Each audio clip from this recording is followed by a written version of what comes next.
Man, did y'all go to the Badu Scott show this weekend, fam? I mean, I stopped by for a second or two, and I was chilling. I found a little spot in the grass. I put a soft spot in the grass on the lawn. And my drink. I had my own hair wrap on with the Badu. I'm not gonna lie. I definitely had like 5 candles lit. Oh yeah. At one point, I had started with the incense, and I lit the 5 candles because I was like, by the time the candles get going, the incense should be dying down. Mm-hmm. All right, with the ambiance. Had the patio open, had the lights out. Man, I gotta get me some more candles. Shit. It was great. It was a great night for me. I enjoyed that so thoroughly. It was great. I'm sad I missed On and On though. Yeah, she came off the gate knocking. After what's it called? You Got Me when they both played that. That was tight. Y'all gonna come to the Nelly Luda battle this Saturday? Hell yeah! Well, you know what? Yeah, I'll be there. I'll be there because I'll be interested. You know, hey, dude, who you got? Well, he gone. I'm about to say, you know who he got? You know he hate Ludacris. He hate Ludacris. But it's one like I've actually been interested. I'm like, yeah, I might roll through that one. Like that's the first one that I've been like, oh man, I might, you know. It's gonna be a bunch of 30-year-olds in there. Hell yeah. And with Air Force Ones on this shit. And a Band-Aids. Vocal tank tops. If you ever own a Vocal tank top, you a wild boy. That's like the slightly less problematic cousin of the G-Unit tank top. So them G-Unit tank tops. Hey, them motherfuckers be selling everywhere, bro. Oh, what, dog? Hey, you was looking like you was fresh out the pen, bro. Fresh out of prison with that on, bro. So before we start the show, I want to know, since this is a rap thing, they probably gonna be battling. Y'all got Luda or y'all got Nelly this weekend? Who y'all got? I think we're all winners here. Yeah, I'll go with that too. But let me ask you this: who do you think got the stronger catalog? I put it like that. Who are you like low key going for? Like, okay, like I can't wait. I honestly feel it's closer than niggas think. I feel like Ludacris has more features, so like he has a lot of features. Yeah, Ludacris got hella features. So with just that alone, I feel like Luda go, you know, he go have a head. Like he could grab Chopped and Screwed with T-Pain. Yeah, Welcome to Atlanta. That's probably. No, I'm just saying like that's one of the. I mean, he could. I mean, that's up there for him. That's up there for him. I'm gonna go with Luda. I mean, it's only 20 songs. I think Nelly got 20. I think Nelly can do 20 between him and the St. Lunatics and actually. I just want to hear Drop Down, Get Your Eagle On. I feel like neither. I hated that song. So I hated that album. I still do not like that. I hated both those albums actually. I had Sweats and Suit. Sweat was better than or Suit was better than Sweat to me, but like neither one of them can play a song after like 2007. Yeah, that's the problem. Like it's like hey, Nelly go kill him with that Tim McGraw song. Right, it's only just a dream. Over and over again. Over and over again. The one with Tim McGraw. That was fire. Yeah, that song was. Wait, he got both of those then. That song's cool. I don't even know what the other song was that you just sung, but she gonna play "Stepped on My J's." They got some really bad songs, man. They got some hits. Hey, it's gonna be women really in there with apple bottom jeans on. Can anybody that bought apple bottoms still fit apple bottoms? Man, probably some can. I mean, yeah, some of them may have picked up some junk. Some might be able to fit them now and couldn't back then. That's the real junk. Put it in the trunk. You know what I'm saying? just to be equal opportunity, like all them people that had oversized jerseys back in the day, they can probably fit them now properly. Yeah. I can't fit my 07 senior hoodie though. You used to wear that motherfucker still too damn big. It's still too big. I wore it this weekend. I'm like, damn. Niggas is wearing Jordan jeans out here, bro. Oh, y'all remember them jeans that had like all the NBA logos on them? Of course, they had the hat. I actually had the hat. I had the hat. It was all white logo on white. Mm-hmm. Those were the good old days. Anyways, let's start the show.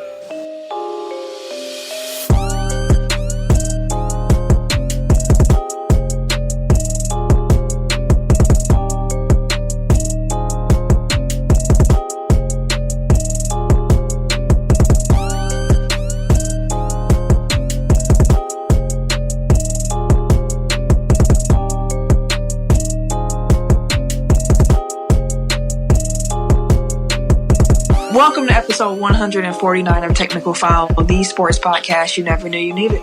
It's your boy TIMKINZ, the number 3, aka Ass Catching, aka Mr. Give It To Me. Oh, that was a good one. I think I heard it reverberating too. Yeah, I heard it echoing somebody's shit. I'm the RJ. Only known as The RJ. I'm Camille, point guard of the crew, the real life Tifa Lockhart, the girl next door. You know, holding it down for all the women who love sports. And it's your boy K Harris, the gentleman. The gentleman. The everyday gentleman. 24/7. But better known as K Diddy. Take that.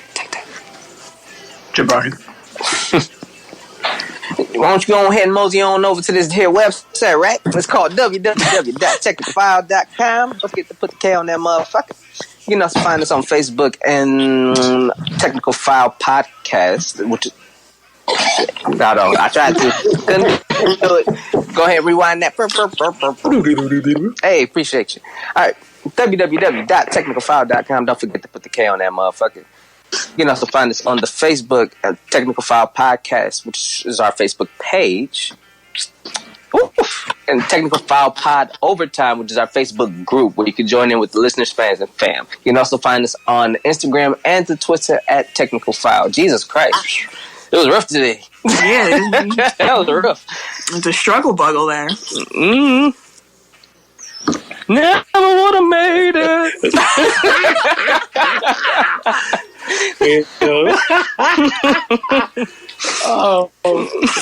Like I say every week, man, if you guys enjoy being a part of this amazing Technical File fam, share with everybody you know, man. Your mama, your daddy, your granny, your uncle, your granddaddy, your mama, your papa, everybody.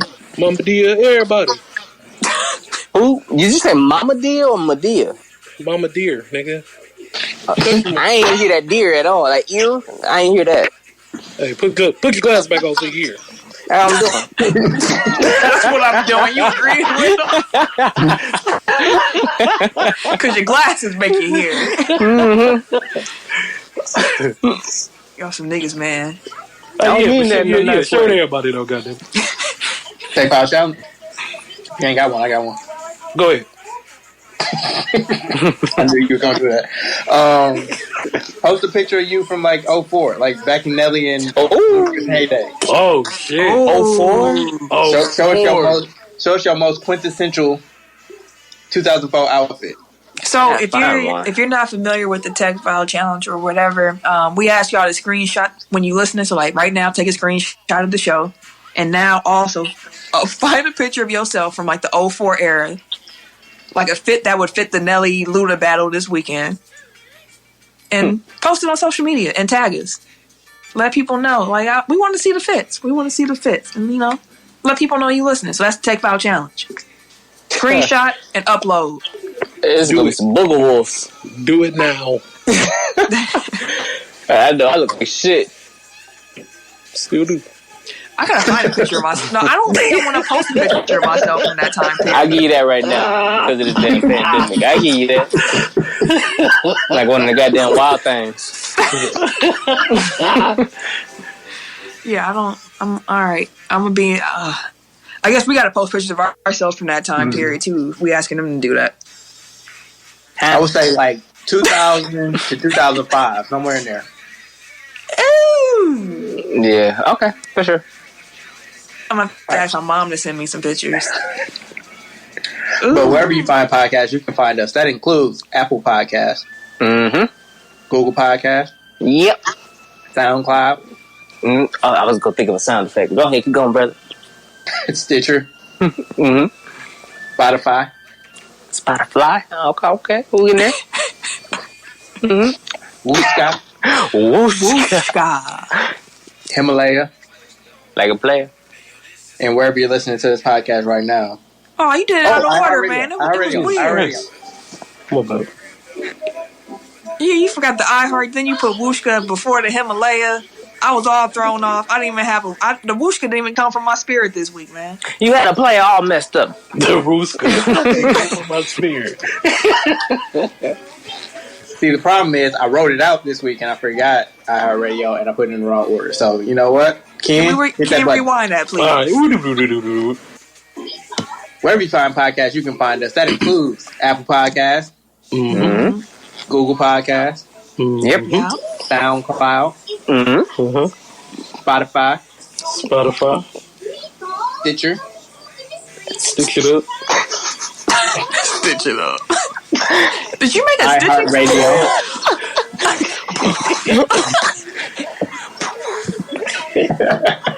Himalaya. Like a player. Wooska. Yeah. And wherever you're listening to this podcast right now. While there, make sure you like, subscribe, rate, 5 stars or better, and review. It helps us and we appreciate it. For sure. And thank y'all to everybody who did the Tech File Challenge last week. We just told y'all to put somebody else on. In Milwaukee, we issued y'all a personal challenge because over the last 2 weeks, y'all was coming in at number 2 for our top listening cities. And that's unacceptable. Like, we from here. We need y'all number 1 with a bullet every week. The city need to be buzzing about us first. And this week, number 1 listening cities of the week, Milwaukee, Wisconsin. Welcome back to the top. Keep it there. Keep it there. Keep it growing. Keep it there. Keep it there. Number 2, Clifton, New Jersey. All right, Clifton, what up? Number 3, Everett, Washington. All right. Washington, I'll see y'all. Coast to coast, baby. Out here. Number 4, we got Houston, Texas. H-Town always showing love. Yeah. Shit, we got folk. Okay. We bouncing all around. Number 5, we got Monroe, Washington. Okay, Washington showing up. I see 2 y'all. times in the top 5. Number 6, we got Fresno, Texas. Texas love. Number 7, we got St. Paul, Minneapolis. Or Minnesota. I always do that because they always go together in my head. We got St. Paul, Minnesota. Mm-hmm. Minneapolis ain't here this week. Oh. What's up, Minnesota, though? So they don't get a song because they from St. Paul? Man, it ain't the same without Minneapolis. But we appreciate y'all, St. Paul. Number 8 was Elgin, Illinois. Okay, Illinois. Number 9 was Chicago, Illinois. Chi-Town. And number 10, we had Atlanta, Georgia. ATL, what up? ATL. International listeners included Ireland and Spain. So shout out to the international listeners. We appreciate y'all. Spain be tuning in like every week. So I don't know who we got out there in Spain, but we appreciate y'all. Also, we are celebrating our 3-year anniversary next week. For episode 150, we are going to be celebrating 3 years in the podcast game. We are going to be live streaming episode 50 on Facebook in real time so y'all can be part of the show with us. We will be promoting that. And also, speaking of promotions, we got t-shirts because we got to celebrate the event, you know what I'm saying? Eric, can you tell the people more about where to find the t-shirts? No, I'm chewing. My bad. I wasn't even looking. I was like, oh. I'm like shaking my head vigorously, like, no, don't stop me. I was looking at this bottle of water, to be honest with you, trying to figure out if I could open it with one hand. So I wasn't even looking at you. One bottle. Why couldn't you use 2 hands? Because I'm holding the phone with the other one. Why couldn't you? Never mind. What? I know. I already know. You could have just put the phone down and opened a damn bottle of water. That's what I was like. Okay. Anyway. Tim know all the little hacks to free his hands up. The both of them. The both of them. Just nasty. But for right now, the link is in our IG bio. We're posting regularly.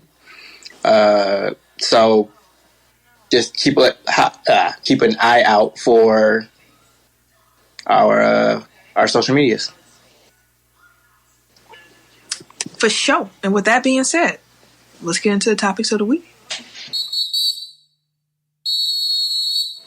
In a world where we're quarantined. Sports are done, but Tech Files still need shit to talk about. So now we're choosing random movies to watch. Talk shit about. Tech Files. Tech Files Cinema. All right, so we'll get there eventually. Yeah, let's go. Take a couple weeks, y'all. You know what I'm saying? We'll go get that. It's new. You know, we're doing new things out here.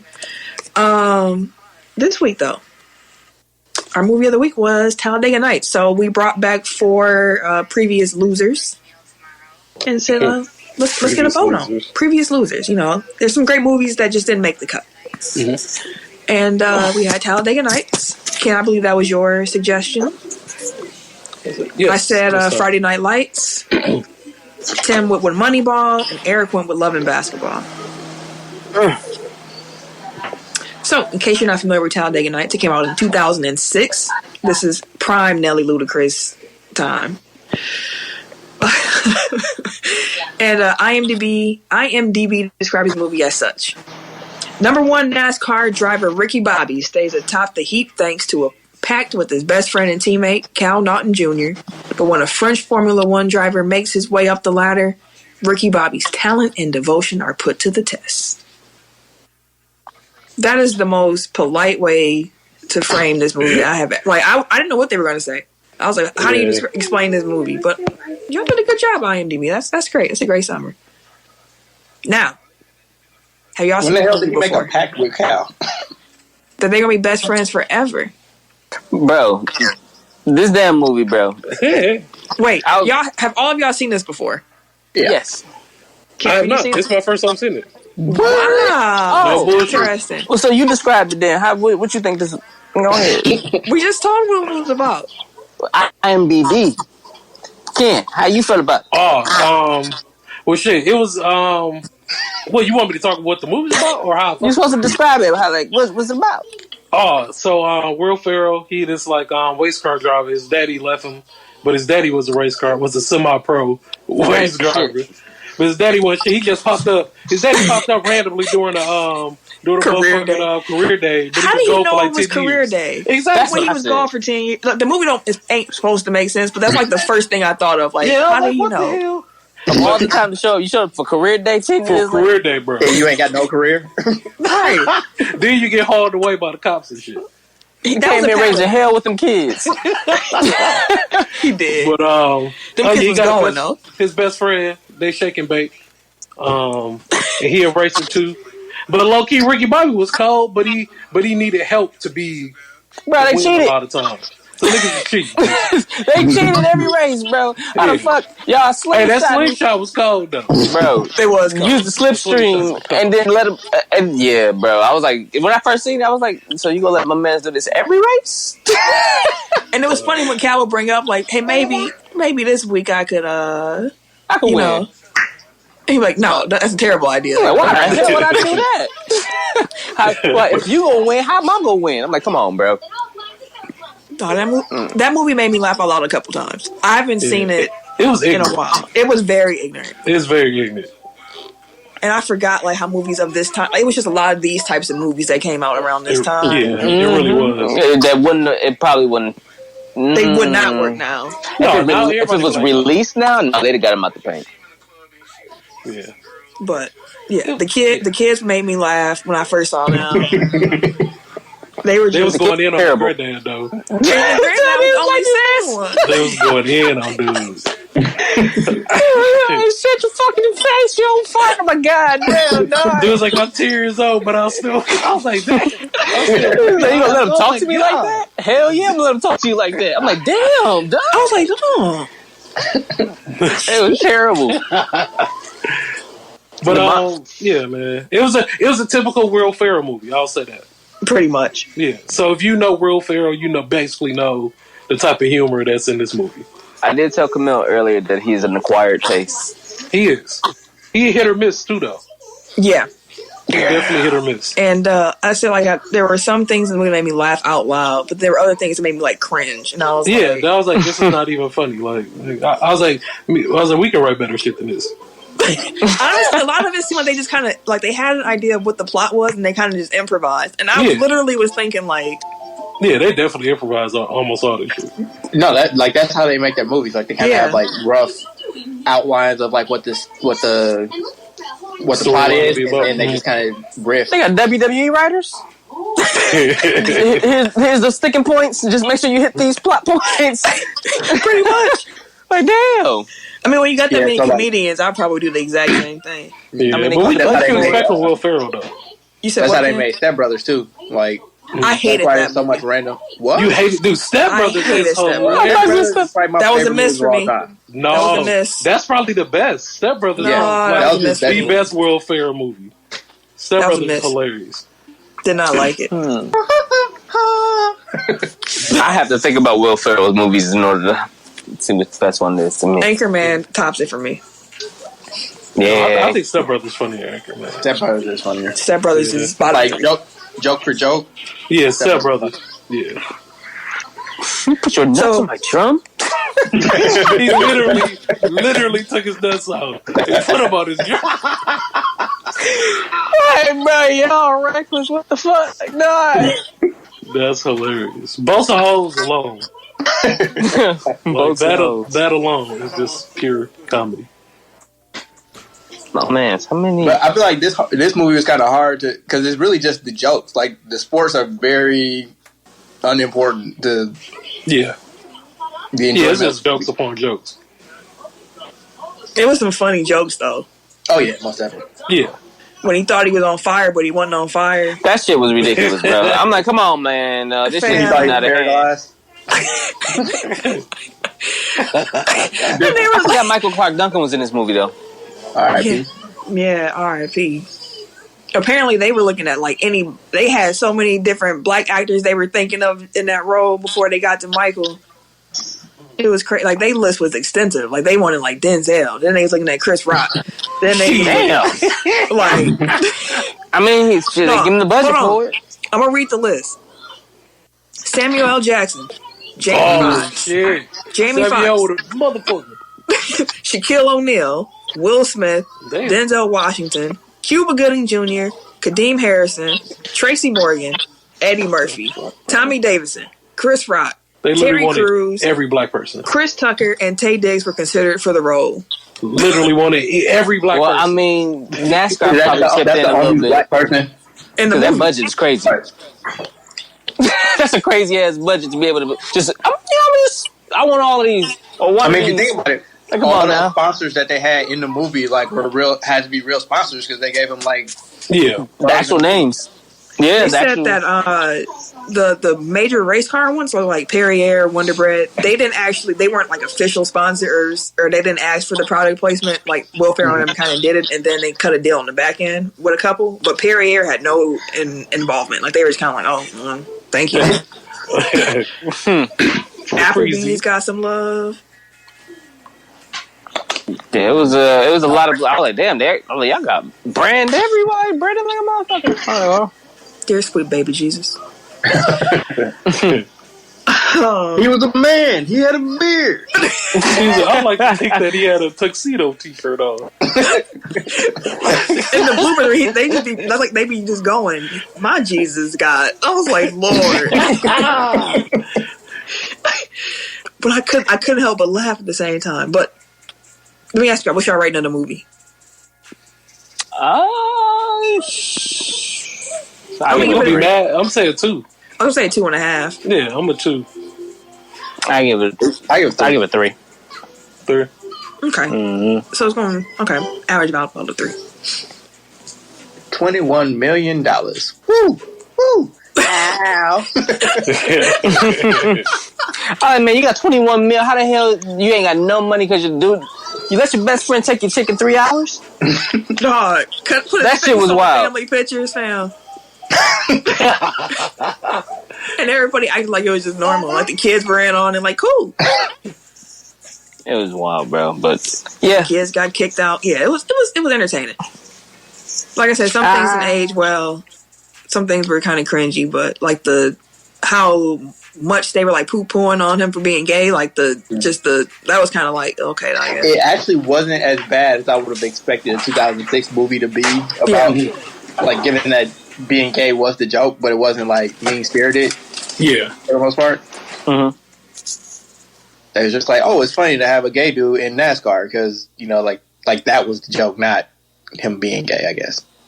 Some of us felt like it was part of him being gay, like the analogy when he came back, we're just like staring, or like saying stuff like you're in pole position, like didn't mean that, like right, had the double entendres on the shit. Well, okay, like it wasn't like malicious though, like it was like the joke was him being gay, but it wasn't like gay people are like, you know. And I think that you could clearly see that that's where they're coming back to, having a full circle with Will Ferrell kissing them at the end. Like I think they wanted to show like we don't have any problem, but like leading up to it, I was just like, oh, that was weird. Like some things I was like, that was weird. Like whereas like in The Hangover, like they said the F word, and I'm like, yeah, like gut punch. Like that hit a little different now. It do though. That do pierce you. You be like, oh, I haven't heard that word in a while. Exactly. Jesus, it's not part of my vocabulary. That's like, no, I'm not gonna get us off topic. I found him. What you find, fam? I found it on iPad. Aha! I got our show pulled up. It's my first time double screening. All right, welcome. Next week, what are y'all picks? What y'all want people to vote on? I got Great White Hype. Okay. Oh shit. Give me Coach Carter. Damn, this nigga took my shit.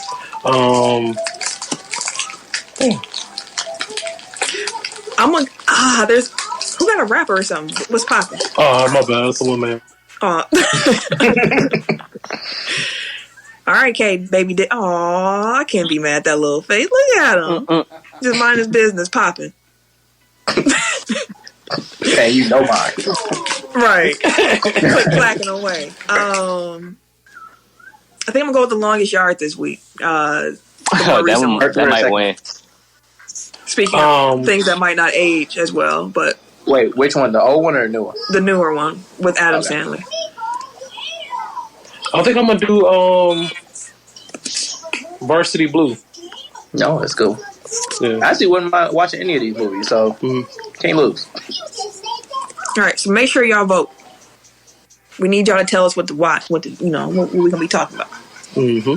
So we got some news about some of these major leagues looking to come on back. So we're gonna talk about the NBA, what they've been doing, MLB, what they've been doing, talk about the Premier League, some stuff they doing. All right. So NBA first. The Players Association has actually started polling its membership about how their individuals stand on a return to play this season. Now, Adam Silver did say that no decision needs to be made this month, and that, that site that we was talking about, the bubble ideas, he said that's actually among the most likely scenarios, possibly in Orlando or Vegas, as we talked about on the show before.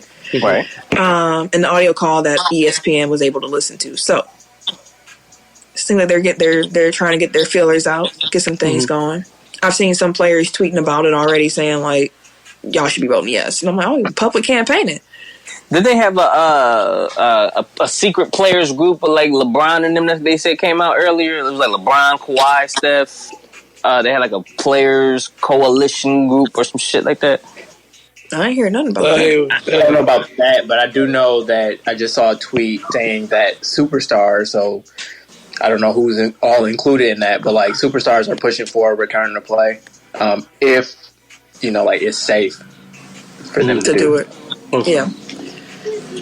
So Tim, sound like your source had the details of who was in on the Superstar Coalition.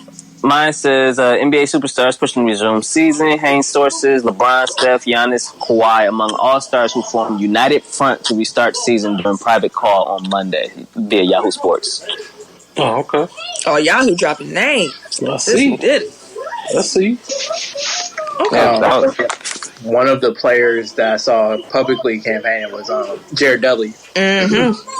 and he was pointing out that it's in the best interest of the players specifically to resume the season because, like, if they don't, then they lose a lot of money and the CBA gets ripped up. So they have a pretty sweet deal now, all things considered, and you don't want to lose that because they'll be negotiating from a position of weakness. So whatever you can salvage of the season, like, you should. So that means even if your team is like has no chance of making the playoffs, you should still want to finish out the season. I hear.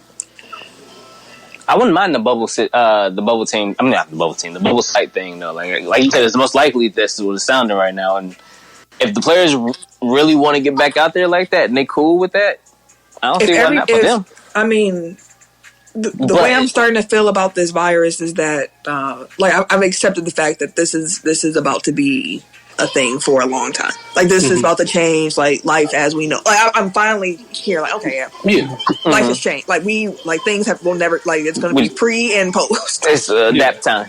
Yeah, so it was like, okay, understanding that, what is the safest way that we can return to some form of normality? Like, what can we do? If everybody who is involved in the bubble, so that's not just the players and the medical staff, but like I said before, the people who would have to work and live there as well. So whatever. Everybody, like, I need everybody to be safe. I do think that is the safest way to resume play. Yeah, I'm not saying they should, but it's the safest way to do it. Like, if you're going to do it, like, this is a safer way. Yep. You cut down on travel. Like, everybody only has to travel one time, and they're there until it's time to leave. So you decrease the amount of travel significantly. You can kind of centralize all your resources. Yeah, that's saving a lot of money. Yeah. You can still have it where multiple games are being played at once, so you don't have to worry about, like, limited court time. And because there's no travel, you can do back-to-backs or players have more energy. So I mean, just from a pure logistics standpoint, like, it makes it's the safest possible way for them to resume as a temporary fix. Yeah, and it's not like there's really no reason to travel to these different cities if there are no fans going to be there anyway. Yeah, correct. Exactly. Facts. So they can just go ahead and try to restructure these because their TV deals is probably going to go through the roof if they got to go through it like that. So they actually probably be in a position to maybe restructure. Because this temporary boost to the TV ratings through their TV contracts or the networks. I get what you're saying, but I think because they just signed their TV deal, like, and the fact that they've missed I don't know how many months already, and March 11th was the last time. They wouldn't necessarily owe them.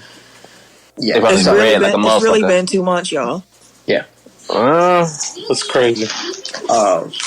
But yeah, so I think that they're just trying to salvage whatever they can, and I don't think that they're going to make. I would doubt that they try to strong arm the networks into giving them more money. Yeah, but yeah, we'll see where that goes. We should be hearing some more news over the coming weeks and whatnot.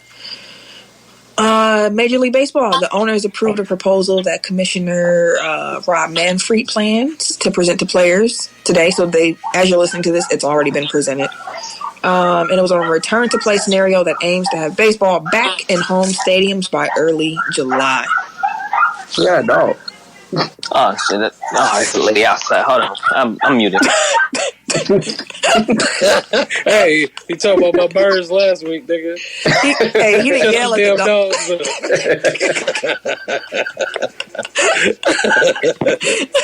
He was looking like Reggie Coos when he was walking back and forth. All right, there we go. Birds and dogs. My bad. But so with the MLB thing, money is what is coming down to with them for the most part. The owners, because they're scared of all of the financial losses they've taken with the fan-free stadiums, they actually want to do a 50-50 revenue split with the players. Reminder, MLB has no salary cap. They don't do revenue this way. So it's most likely that the Players Association will be like, nigga, nah, and hang up the phone about that part of the deal. Like, that's going to have to be taken out. Some other things that the plan does talk about, though, outside of the money, so they'll figure that out. But let's talk about the baseball aspects of it. So, one thing, they wanted to expand the playoff teams from 10 to 14. Okay. Okay? So that gives them more playoff games? Exactly. And with more playoff games, there's more revenue. Mm-hmm. And are these like full-time? Well, no, probably not. Is this just like for this upcoming season? Yeah, for this season. Because of this event. Yeah, Gotcha. they want to... I think they want to get everything started 4th of July weekend, which I was like, on the nose baseball, but... Right, like, we might want to start 4th of July weekend. Might? Okay. No, they're probably going to start something. And honestly, if baseball came back 4th of July weekend, it'd be the most cracking 4th of July weekend in a while because we all have been just starving for something. And America's favorite sport. America's favorite pastime. Quote unquote. It would drop down to an 82-game season.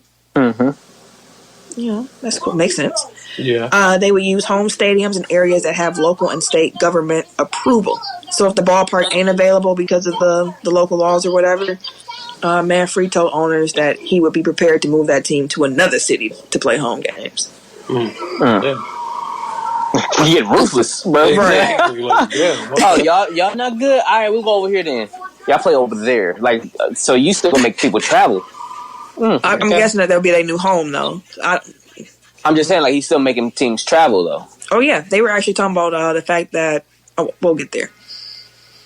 They're going to have a spring training 2.0. They'll start in June, since the season will start 4th of July.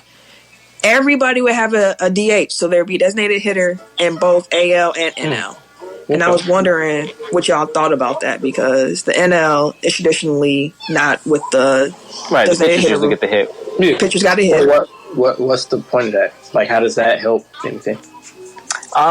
For pitchers are typically the best hitters. So, with a universal DH or in the NL, it gives you an extra hitter, like a good hitter to add to your lineup.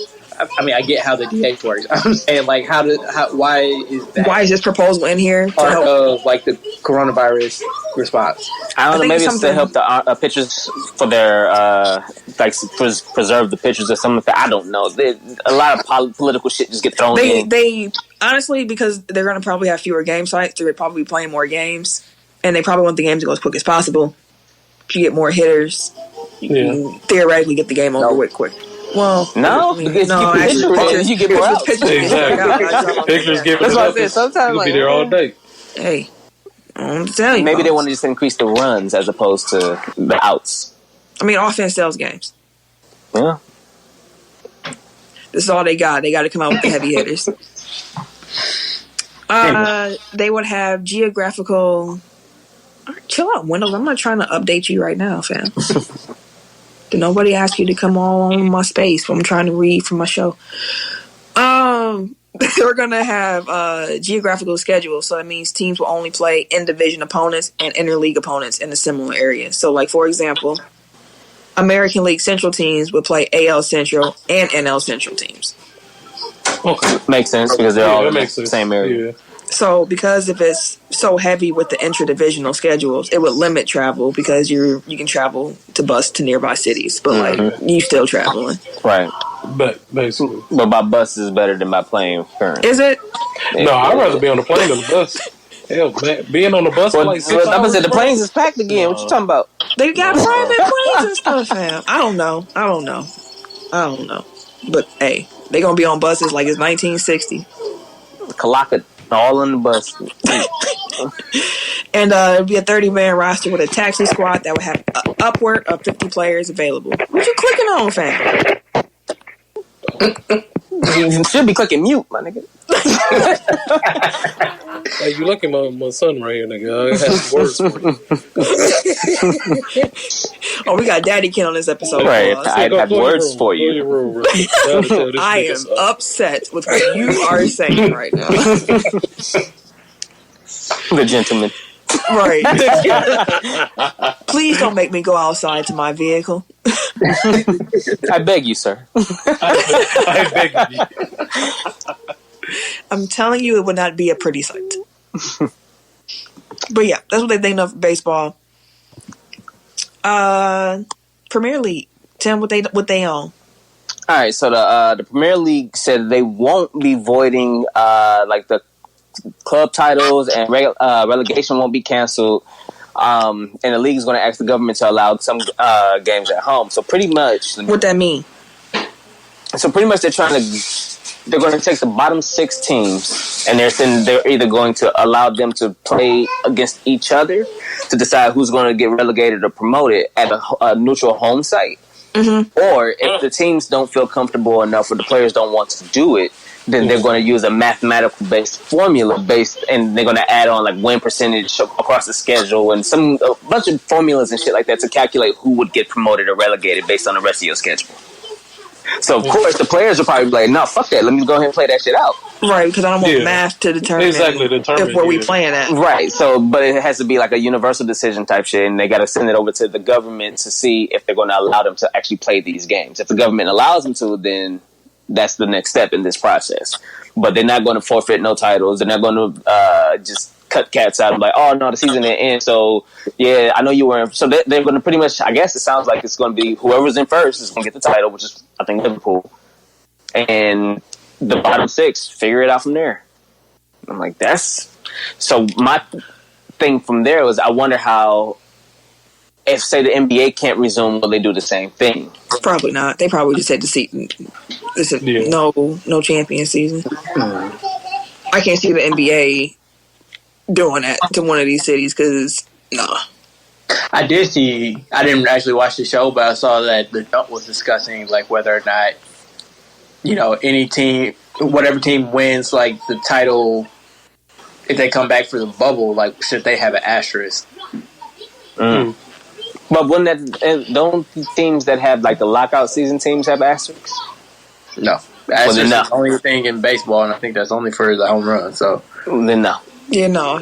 Yeah. If people I mean, I guess like then, right. That's what I'm thinking. Yeah, like I can understand why you would say that. Like the flow was changed. People healed back from injuries who might not have been playing at certain points, so the schedule might have shook out different. I hear you. Mm-hmm. I hear you. Our MVP said he didn't have a hoop at his house, and I was just like, wow. Like, I was dumbfounded on that one. I said, boy, if Nike didn't send him a hoop the next day, I don't know what they doing. Or build him one. Right, you better send out some Bob the Builders to Giannis' house. I know you got that Bob the Builders. Right. Now, he better been having somebody in the back. What is it, Lemmings? The motherfuckers should have been in the backyard building some shit. Drop off some more Greek freaks and some hoops, please, for my boy. He's at the crib. I think Milton said he wasn't able to work out either. Yeah, he ain't got a hoop either. I'm like, what the fuck y'all doing? Get on it. No. But Oh, and Pat Connaughton, bro, you need to chill, bro. You've been doing a lot of two-way sport, retiring and playing another sport, tweeting. I mean, there's no sport for him to play at this point. No, it's because there's been a lot of conversation about like the MJ two-way sport player thing, and he been tweeting a lot about him and liking comments and replying to cats a lot about this. And I'm like, hey, bro, he just probably respects that. Respect. Yeah, he respects people respect what he can do. Right. He got that. He got that chip on his shoulder. Baseball. Oh, I didn't know that. Very high rating pitcher. Yeah, he was very, very good at baseball, apparently.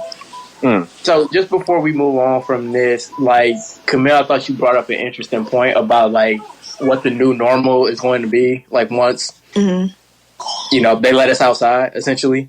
And one thing that Shams Charania from Yahoo Sports said, The Athletic, said is that that's how you say his name? I never knew. I just be like Sham. Yeah. Shams Charania.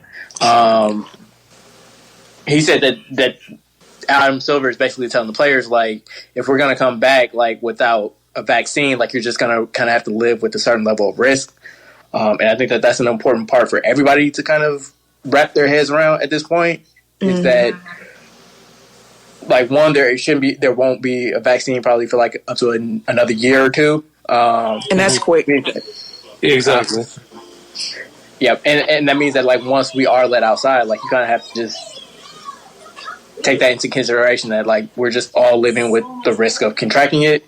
And the point of flattening the curve was to make sure that we're not overloading emergency rooms. Like, it wasn't to, like, keep everybody from getting it while it passes. Like, so, like it's still gonna be lingering. So, like, stay vigilant, essentially.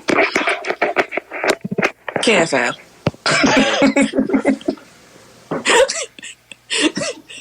Every week we've been doing this for like 2 months now, fam. So there was a tweet that just came through from Shams. It says the NBA PA has sent a memo to agents stating since its players and NBA both want to finish the 2019-20 season and inform reps of the players listed below serving on new committee working with the league on potential plans. So who are these players listed below? The players listed below are Chris Paul, Russell Westbrook, Jason Tatum, Kyle Lowry, and Dwight Powell. Okay. It's like we don't get some NBA basketball this year, y'all. Yeah, they said they want. They're like, nah, bro. We all been working hard this summer. Everybody took off. Everybody like, nah, I ain't playing nothing else to work for this season. So I guess everybody like, no, fuck that. We gonna finish this season again because they want that money. I would say, and the money. I don't blame them. I really don't blame them. That's some good news. Well, on that high note, let's go to the radio. No, I'm good, boss. I see what you did there. No, I'm good, boss. You know what I'm saying? All right, Ken, if someone is new here, could you please explain to them what the radio segment is? Yeah, so the radio segment is we have a radio station. Tim is our DJ. Give it to me. We play a song that is sport adjacent, written, composed, by a member that's in the sports realm. So this is our back room. The production meeting. Backstage production meeting. Yeah, that's what I said. You said back room like we in a shanty, fam. Why y'all be in shanty? It's the first word that popped in my head. I don't know why.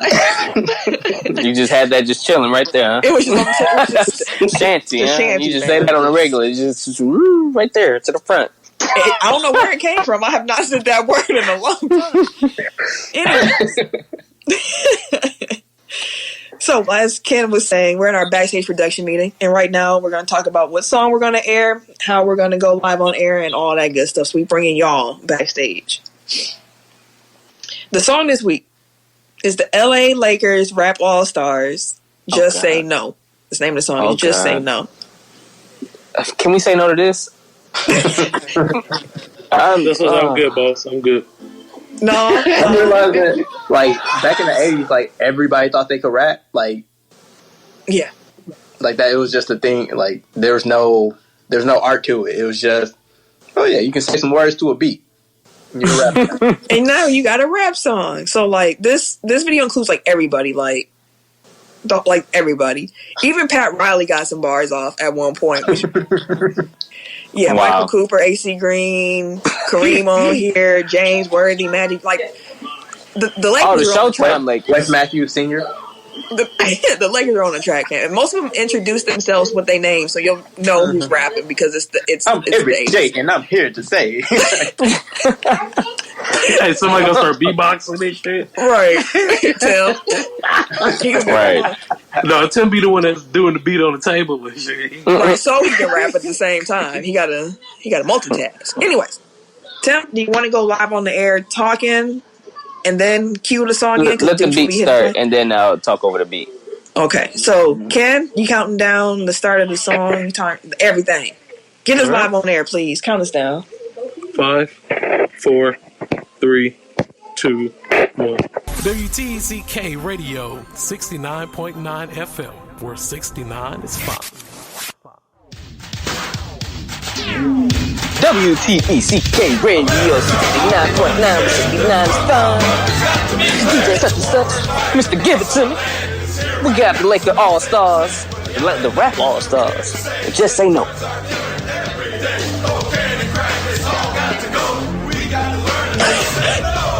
Kareem, the captain of the team. I don't need drugs, I got a higher thing. My sky hook makes a team look good, but there's a hook we gotta shake from the neighborhood. My name is Weston, on the court I'm rough. Out here on the street, we all gotta get tough. Say no to drugs, call the drug man's bluff. Call me Smith, give my team my best. When you really care, you can do no less. But the game is much more serious. Cause drugs make losers of all of us. My name is Michael, but they call me Cool. My main hangout is up around the pool. We play hard, but we still play smart. We never let drugs tear us apart. I'm AC Green with the word. You can't win the game with your vision blurred. Train your child the way to go, and when the drug man comes, and the video is worse than the song. Like, the video is wild. They all got shades on. Some of them hats are slotted. They got some. That's the thing, bro. Still is cold now, but like. Ken, why all your teams make bad songs? I don't know. This all your team players think they rappers. Kaden, your daddy teams make bad songs. Hey, your daddy teams make bad songs, buddy. I'm Kurt.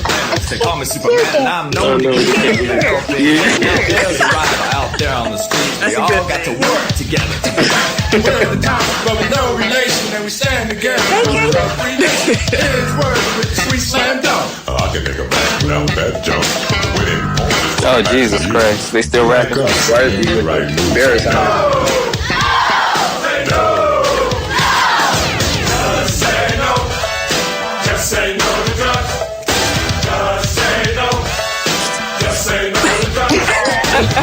Just say no. Pure garbage. Just say no. Just say no to drugs. At least they can actually play. I'm glad they can play Thank Lord. Man, if they was garbage and they put this out, it'd fall back. You can't make no song like that when you trash, man. Like the Bears only got that off because they won the Super Bowl. That's what they had. They can shuffle. I'm the magic man with the Midas touch. Oh, magic. The right way to keep it moving up. It seems a lot of things for a day, but drugs is fine. I can't afford to pay. Dude just watching like, what is going on right now? Yeah, that's your team. That's your team. You cheer for them.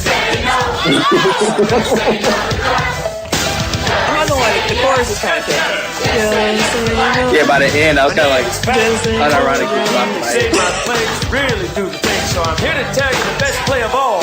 Say no to drugs because life is ball. Pat Riley.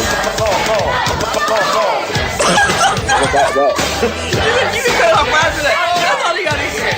You gotta hear Pat Riley going bop, bop, bop, bop. He had to go repeat, fam. You know what's the funniest thing? Is that more likely at least half of that team was on cocaine like regularly? Oh, for sure. For sure. Dang, like Ken hated that song so much he hung up, fam.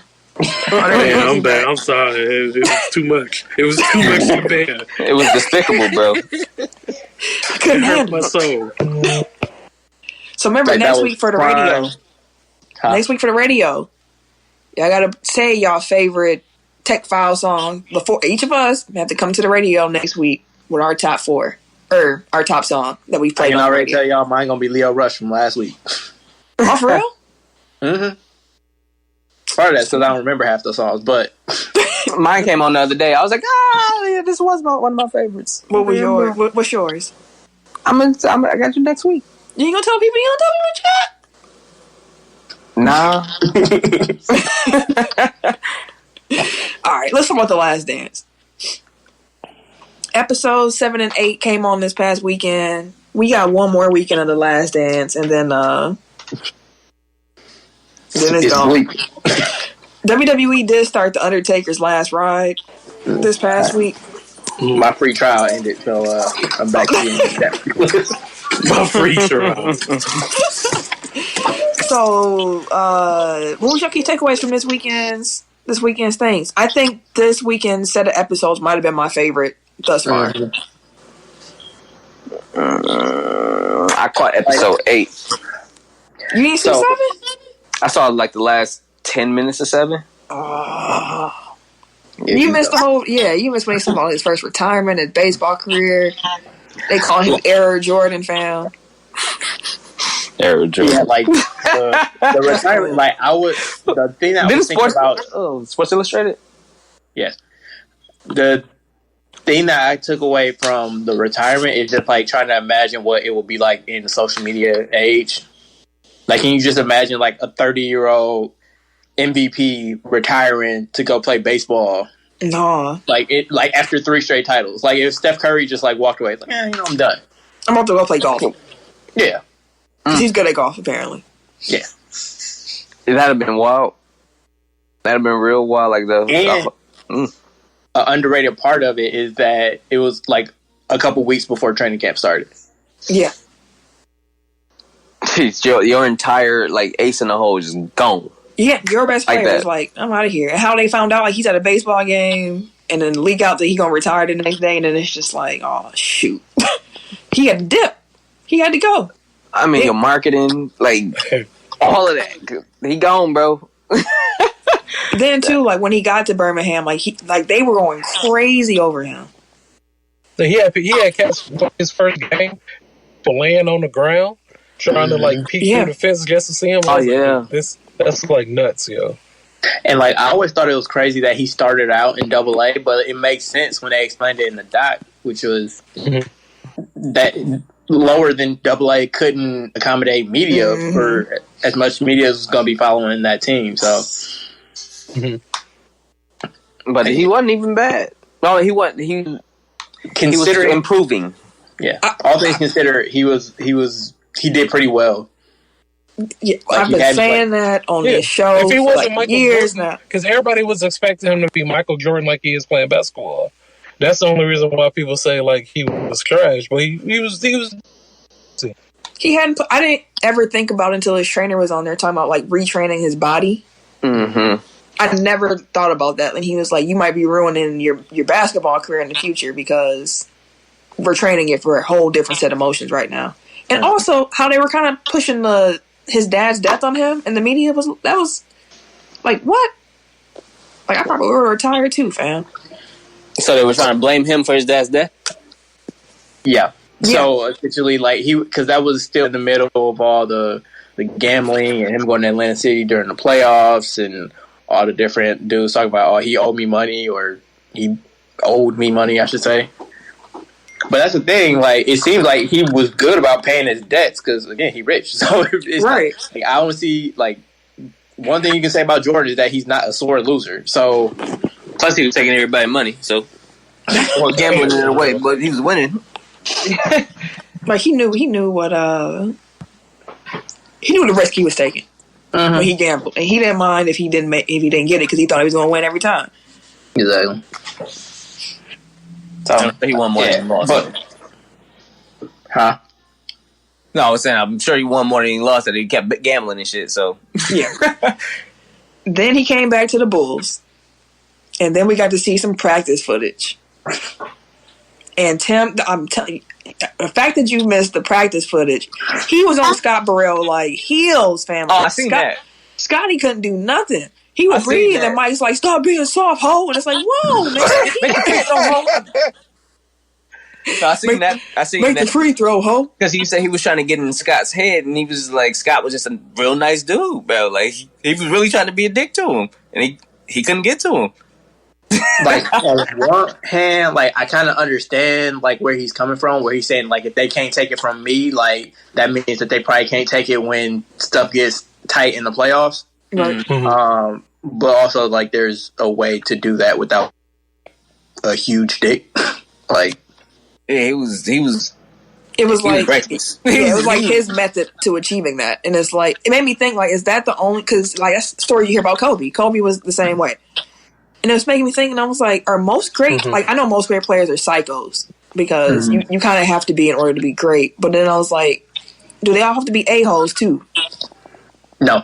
Because, I mean, like, things? people have won before without leading that way. Like, shit, Kobe's own teammate. Like, Shaq didn't lead that way. Like, Shaq was a dominant personality, but he didn't rule through fear. Like, he was good cap. He was a good cap. He had a bad cap. Yeah, LeBron is like again, like he's a force of personality, but he doesn't do it. But he doesn't rule by team fear dinners and shit. Yeah, like he tried to bring everybody in. So like there are different ways. I mean, like I guess leadership style is dictated by the person's personality, and like, but that still doesn't necessarily make it right. It's just like that's his way of leadership. That's the only way he know how. And for him, if it was working, it was working. He won six championships, like with two different sets of guys, pretty much. Like the second three-peats cast was different than the first three-peats cast, and it's like I got why he got emotional at the end. Like I was like, that's kind of like that's tight. Like it was kind of one of those things where it's like I drove myself crazy trying to make them better. Yeah, like it was work. Like I mean, and it worked though, but he was making them better. He really was. I thought that's more focusing on the results than the process. Like, just because it works doesn't mean it was the right way to do it. True. Yeah, but he can't do nothing about that now. I get that. I'm just saying, like, people are kind of prescribed, like what you were talking about before, where you're like, "Oh, is that the only way?" Yeah. It's like, I think that's the wrong. Lesson that people are taking away from it. Like, that's exactly why I wanted to bring that up, and you knocked it right out the park. But can we talk about your boy BJ real quick? You want to talk about your boy BJ? Man, when that popped up, I was like, "Dog, this nigga over here probably over there like yes." But like I rewatched it, and like BJ was saying like I knew what I was doing, like, but when else? Like, it's not like the Hornets were going to win that series, right? When else am I going to get a chance to celebrate beating Michael Jordan in the playoffs? So fuck it, I'm gonna do it. Like, and he cooked. Yeah. He was good. And he knew exactly what was going to happen to him when he did that. And we were like, I was ready for it. But I think that also, like, comparing that to the LeBradford Smith, which LeBradford really, but like comparing those two things kind of shows you like whether BJ talks shit after hitting that shot or not. Like Jordan was going to come back and kill him. Like if he had to create a story or just like took the internal motivation of losing, like anything, he woke up a giant regardless. Like by hitting the game winner over him. So shit, he was sitting there looking like a little psycho after he lost with a bat. I have never been more terrified of a dude that is not in the same room as me without like flexing physically. Like Mike Tyson is a different type of intimidating, but like just watching him talk shit with a cigar and a bat in his hand, I'm like, he crazy. I don't want no parts of that. That's when I knew like he's actually a psycho. Yeah. It's a cold. Anybody can talk when they up by 6 or 7 points. A mark of a real man is talking shit when it's 0-0. He had to swing a bat to keep himself calm, like and smoke at the same time, and lean in his. He was smoking mad cigars, man, all the time. That's how he knew he was about to be done with the league. He was like, "Look, fam." I mean, like the amount of cigars and beer that they had in like '98. I'm like LeBron puts $1 million into his body a year, and Jordan out here drinking Miller Lights and smoking cigars. That's something I think about randomly. Like if some of the old era players were able to like play now, not just because the era fits them better, but just thinking like technology, how much more they know. Like it was common to drink at halftime, and like they just didn't know stuff. Like they didn't know how to rest their bodies. They didn't know how to train effectively. Some didn't even work out the whole summer and would just come back and be like, "I'm here." Like some go to Vegas in the middle of the season. Like I think though, like I wonder how certain players would have turned out if they would have had just better, if they would have taken better care of their bodies because they knew better. Like they had all the stuff laid out. Yeah. Or how long just because you know better doesn't mean you'll do better. That's true. That's why I had to. That's why I had to raise it that way. Right. Because you still have people in this generation that like kind of get by on their own skill and don't really maximize. Looking at you, Carmelo Anthony. Dang. I'm just saying, like once like people can get by on talent and like you're just naturally better than people, but once some of that starts to slip a little bit, you can be out of there real quick. Like Iverson was like that too. Like as soon as he lost half a step, like that was a wrap for him because he didn't put in the work to keep it up. Jordan was putting in work though. Yeah, filming Space Jam, working out afterwards, and playing the pickup game. And I was like, what kind of schedule was this man trying to keep? Oh, before we go there, I know there's a lot of Jordan haters that was talking about how he passed that game-winning shot. He should have taken a shot. Yeah, he should have took that shot. Scotty was wide open too, though. Scotty had no clue that ball was coming. Scotty wasn't cut to score. Take the shot. Yeah, that's why he had no ball was coming, because Jordan was supposed to take that shot. Yeah, like he normally do. Exactly. Yeah. Right after you got the ball ripped. Yeah, that was. Yeah, I mean, it happens. No one's perfect. But can you imagine what Nick Anderson's face looked like when he saw Jordan came back out with 23? Oh, and then he did hoop that game too. Like, what the he had the he ain't ass face, bro. Hey, that probably struck fear in that motherfucker. He probably shit. Here we go, bro. I guess I shouldn't have said nothing about that 45. Cooking his goofy ass. But yeah, he had Space Jam pickups with a whole bunch of people. Apparently, the director said it wasn't just hoopers. It was actually like celebrities there. Like he said, George Clooney was there a few days hooping with him and whatnot. So the interesting about those runs to me, I was kind of like, I can get young players being like, yeah, I want to play with Jordan, but I also kind of been like paranoid, like which one, why? Because I'm sure all the players already knew about how he was. Like that's not a secret at that point. Yeah, probably. And the nigga really did it to scout. Like, yeah, he wanted to hoop, but he wanted to scout. He was like, I ain't been in the league for a couple years. Let's check out Reggie. Check out a couple of players. Where y'all at? What can y'all do? Oh, okay. And it's interesting because, like, they're thinking that they're there to just pick up games with Jordan, and Jordan, like, nah, I'm just here to figure out what the fuck y'all can and can't do. Which is why Giannis doesn't work out with anybody. Yeah. Which is fair. That makes a lot of sense. Mm-hmm. Don't pick up my flaws. Like, you know my strengths and weakness? Nah, I'm good on that. But I do think it's interesting that the LeBron haters have nothing to say about Jordan working out with other players, but that's mark of LeBron being the Antichrist or whatever. Yeah. But I don't think, But the thing with that whole thing is, like, I don't think, unless I could be wrong, I don't think Jordan ever said anything negative about players working out with each other. No. I'm not saying Jordan did. I'm saying, like, the same people that not LeBron for... overdoing it. I got you. The truth. I got you. Yeah. Right. Like, it's a mark of, like, the current NBA being soft and new buddy and all that other shit. Like, Jordan was always going out with opponents. Like, he even got mad that one of his opponents didn't talk to him in a George restaurant. Carl. But what I read is because they both went to UNC and apparently the alumni network. Like, they knew each other, and he was like, you can't even say hi to me? But then again, George Karl couldn't have won, because if he would have said hi, Jordan would have been like, I'm about to bust you tomorrow. Right. And if he didn't say hi, he's mad because he didn't say anything like, I'm about to bust you tomorrow. So it's like, he's about to be Jordan either way. But all I thought of was George Karl strikes again, bro. Stand up again, bro. I don't like saying his name. Jordan, so y'all I don't like saying his name. Right, he came over to Milwaukee, fucked our shit up. Like, come on, bro. Didn't he kind of crash and burn on the way out from Denver too? Yeah. Like, George Karl strikes again, bro.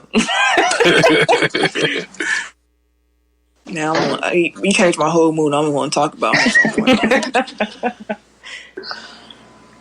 That was the document. No, but speaking of George Karl, them Sonics. When they showed Michael Jordan the video of Gary Payton talking about some, I had him rattled, you know what I'm saying? Dog, the laugh initially. I was like, this nigga here with this laugh, dog. Once again, a psycho. Like, but with that look, though, he was like, what, nigga, what? And he hands it back like, I had no problem. I had no problem with the glove. Man, but, like, that does bring up an interesting point, because I feel like, I don't know if it was both episodes or just episode 8, but like, I felt like there were way too many excuses in there. Like, when they were going up against Orlando, it's like, oh, he was tired from baseball. But, like, his numbers weren't bad in that series. Like, he averaged, like, 31, 32. So, like, you can't... Which is still rusty. Like, for a month. Oh, he was so tired. Yeah, that's crazy. Yeah, he was rusty. Just that his numbers were crazy. Like, he's like, oh, I had other stuff on my mind. But if you look at the numbers, again, like, when Gary Payton switched on to him, his numbers dropped. So... Yeah, but he can't admit that the glove may have... Yeah, he would never say that. Like, I know, but I mean, I'm just saying, I'm not taking that... you taking it away from him, like... he was trash. Like, I was just busting his ass, and the only you know Gary Payton get on to talk shit. If there was a live IG live or some shit, Gary would put up the numbers like, "What you talking about, Mike?" And Mike will look at him the same way he did when he saw that video and laugh and probably be like, "Would I do this game?" Or would I do Gary still talk shit. Well, I heard him on All the Smoke. All Gary Payton do is talk, fam. They asked Gary Payton on that, what player would he want to play one-on-one, but with his rules, so like 90 air raid and hand check and whatnot. Like, what NBA player who's playing now would you want to play one-on-one? Gary Payton. Steph? No. He said, that boy in Boston. Let me get Marcus Smart. Marcus Smart? Yeah. He said he liked the way he played. He think that in 90s rules, they would have some fun with each other. Pause. Mm-hmm. I think Smart would probably excel in the 90s. Yeah, he definitely would have excelled in the 90s. He also said he would want to play Pat Bev. He would want to play Pat Bev, and then he said his favorite player to watch is John Morant, and I was like, yes, me too. Outside of Giannis. He want to play Black Air Forces, but he want to watch Ja. I got you. Hey, y'all be cooking, dog. I know none of y'all watch it, but Game of Zones had a hilarious joke about. I do be watching them. I didn't see this recent one. Well, yeah, on the latest episode, like they had a hilarious joke about Paul Pierce. So, is it fuck him? Essentially, yeah. Oh shit! I feel like everybody started running with that after we said that. But yeah, exactly. Exactly. Most overrated legend. That was like episode 33. Like, that was a long time ago. You said that a long time ago. For real. And then last year, it was like, everybody's like, I hate Paul Pierce. And I was like, wait, The only person that was saying it back then was Draymond. But yeah, Last Dance was tight. They talked about when Steve Kerr got punched. Mike didn't even have Steve Kerr's number. He was like, man, I felt bad, man. I had to give him a call. He was literally doing on the team. Man, my fault. He respected Kerr after that, but Kerr, I ain't no bitch. Hey, Steve Kerr ate that motherfucker. He said, I ate that punch. Hey, he punched first, so, you know. Hey. Yeah. Hey, I'd have to catch Mike slipping, dog. How? He's 6'6". Dirty, yeah? What you gonna do, Tell? I just catch him slipping. You niggas slip up every day. Surprise, motherfucker! You surprised me.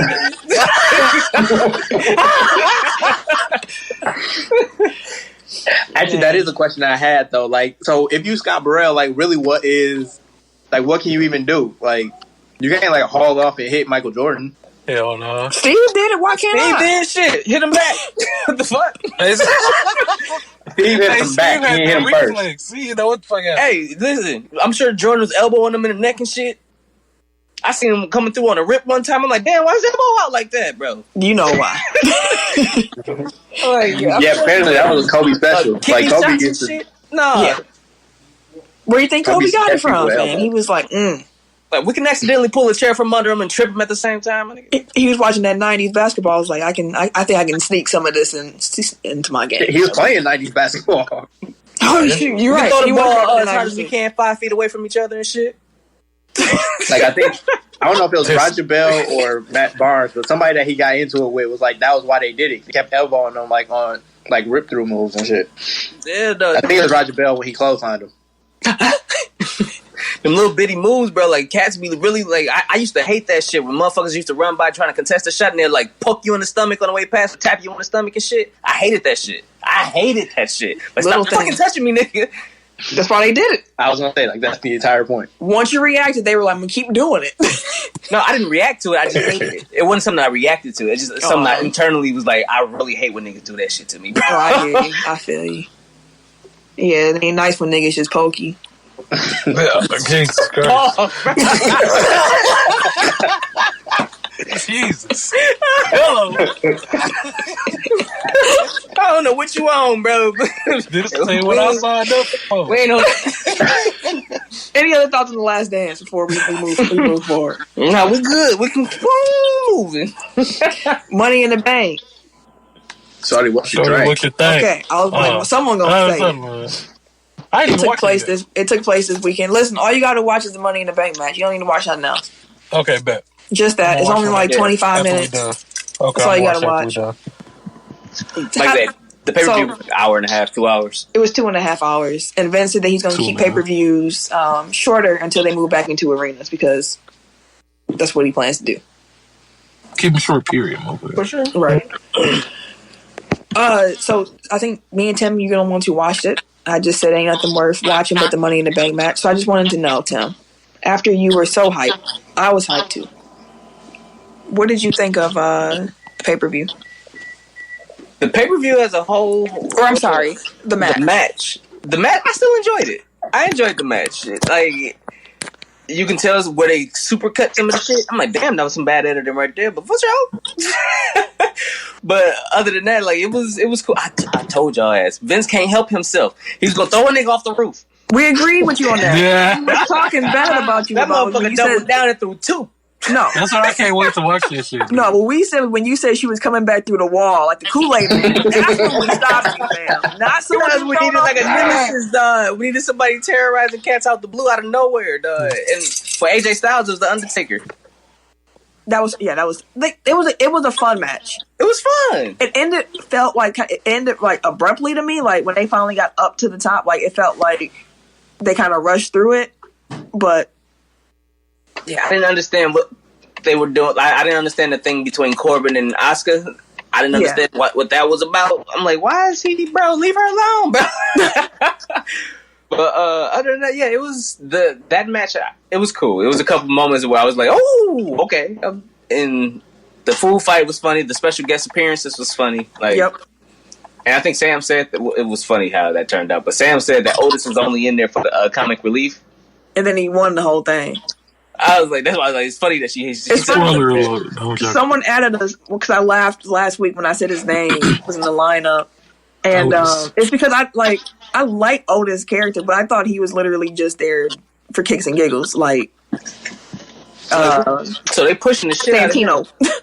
What's up with Tucker? I don't know. His tag team partner. Tucker ain't a part of the picture no more, fam. He just disappeared, bro. Is he really with what's her name, Mandy? Not in real life. Like in real life? No. Yeah. No, okay, that's just a game. I didn't know if it was real life together. But yeah, I would say just watch that match. It was enjoyable. And when they get to Vince's office, the reason that they don't actually fight in Vince's office, the mayor told me this. We all knew they were gonna go in Vince's office. Like the reason that they didn't actually get to fight in Vince's office is because he has a T-Rex head. You saw it on the wall. It's like a T-Rex head. Mm-hmm. And it's a real one. And he didn't want to risk anybody messing nothing up. And I was like, how rich do you have to are you when you got a T-Rex head? I got a real T-Rex head. Like you just went and bought that, huh? Because we could just go out here and buy T-Rex heads. A whole T-Rex head, a real one. You can afford a T-Rex head, but you can't get people. What? He could move that head a long time ago, Paul. I know. You can afford a whole T-Rex head, but your employees can't get health insurance. Right, because they're independent contractors, because you want to play it that way. Anyways, some good news from wrestling, too. Becky Lynch announced on Raw that she's pregnant. So she said she's stepping away for a while. It was a really cute segment.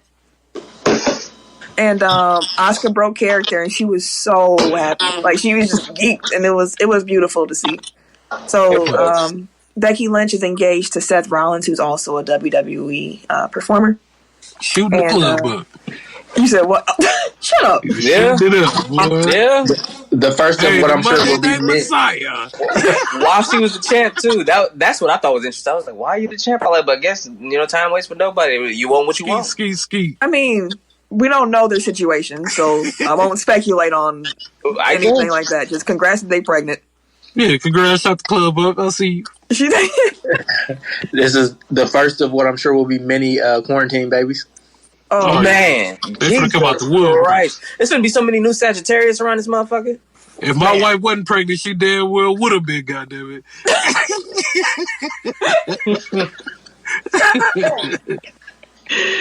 All right. Limbo earlier. Motherfuckers over here doing yoga poses now and shit.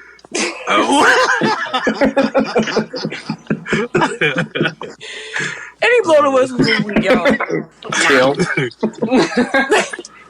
Nah, okay. Take top 5 time then. 5, 4, 3, 2, 1. Tech Top 5. Tech Top 5. Last week was favorite NBA players of our lifetime. Eric, I believe you won that poll. Memory serves me, right? I did. Oh, no. I'm sorry. It was Ken. You sure it wasn't Ty? I'm on real. Was it? Was it you? It was I. Oh, my fault, player. That's congrats, Tim. Congrats. Oh, damn. I was like, I didn't think I won. I was like, no, that ain't me. I knew it wasn't me. So I was like, my fault, Tim. Congrats, sir. Congrats on your victory. You finally got a dub. I think I got the last 3. I knew that BJ list wasn't winning for shit.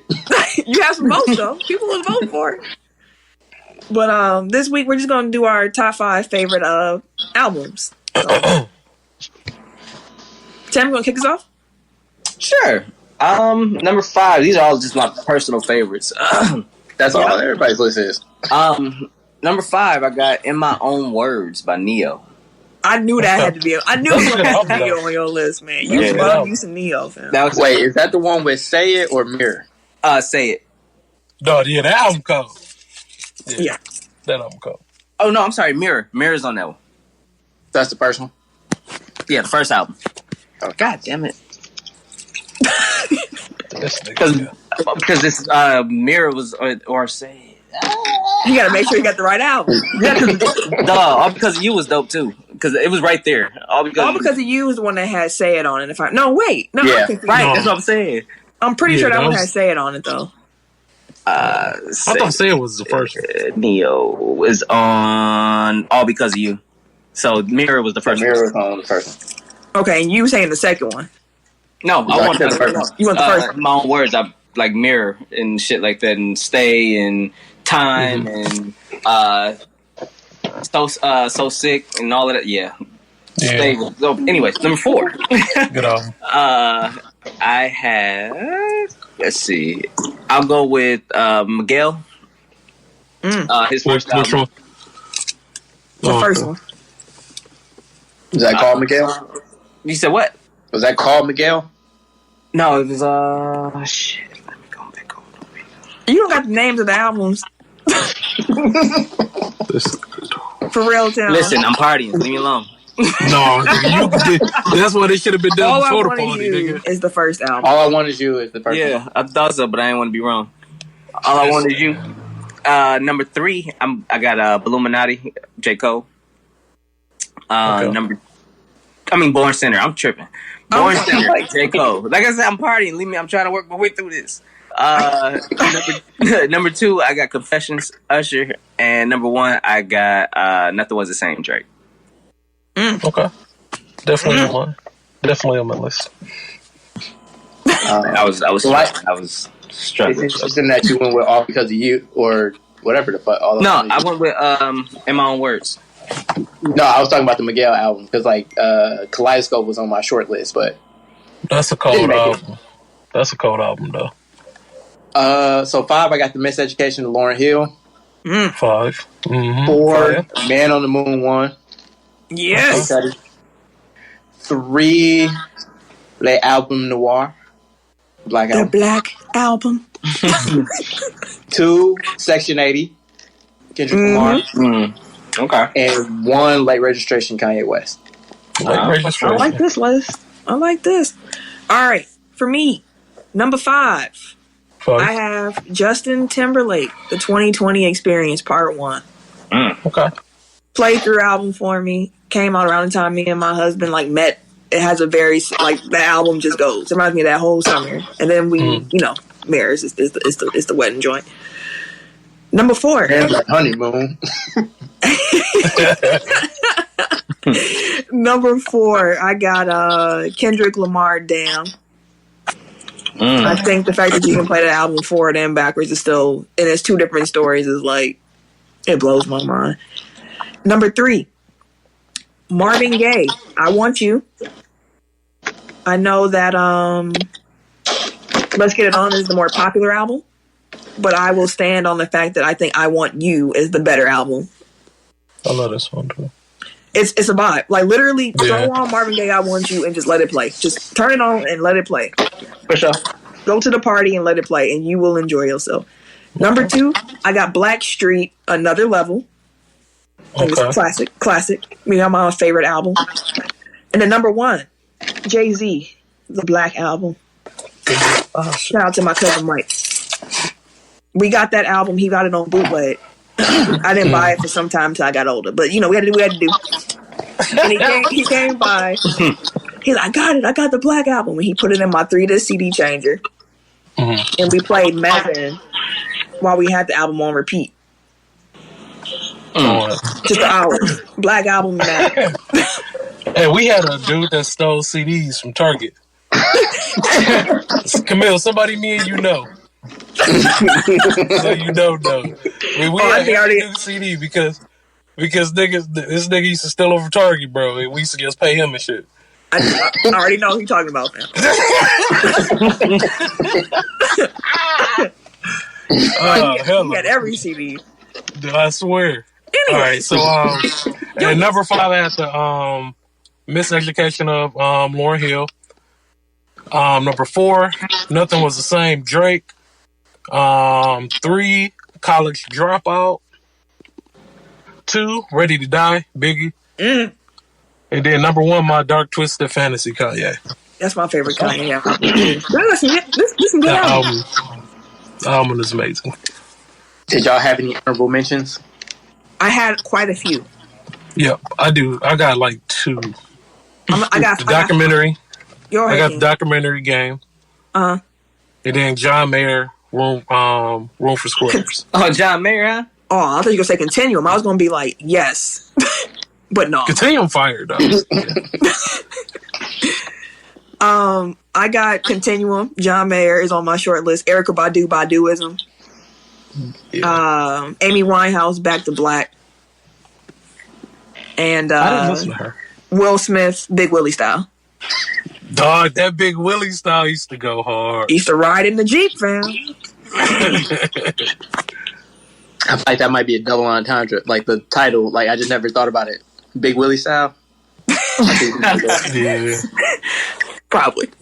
Yeah, I had. I liked Anderson .Paak's Malibu. It was up there, and freaking All Because of You, Neil, like we were saying before, and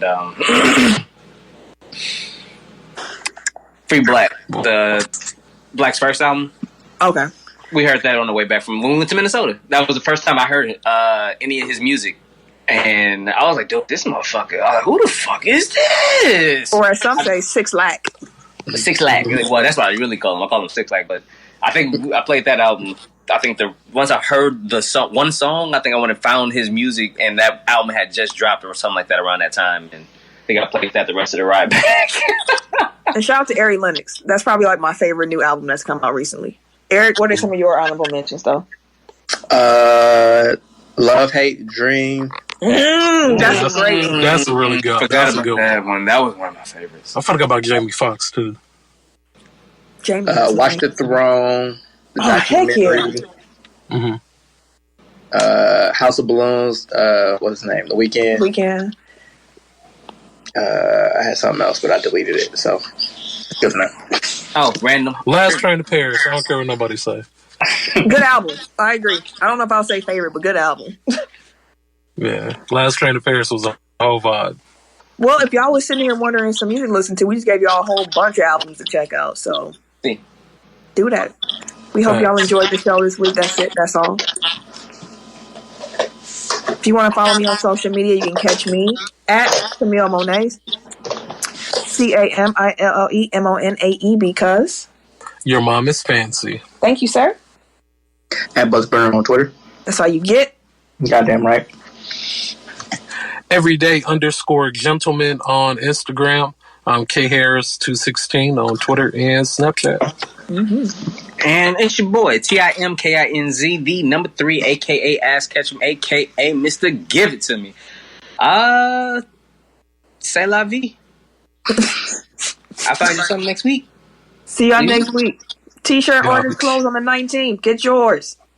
Get your T-shirts. 3-year anniversary next week. Come on. Oh, yeah. Bye.